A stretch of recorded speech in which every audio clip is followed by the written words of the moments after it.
Hello guys, good morning. Kayo ba ay naniniwala na ang bawat panaginip ay may kahulugan? Ang video na ito ay para sa inyo.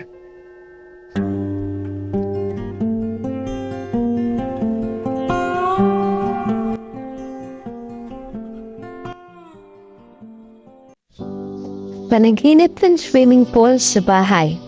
Ibig sabihin, kay nagpapahiwatig ang kawalan ng tiwala ng mga taong nakapaligid sa iyo, ang ilang mga aksyon at pag-uugali ng ilang mga tao sa paligid mo, hindi compatible sa kanila. Dapat kang matutong umangkop sa iba't ibang mga pangyayari. Huwag hayaang makaapekto sa iyong pag-isip at espiritual. Sa madaling salita, makukuha mo ang gusto mo at puno ng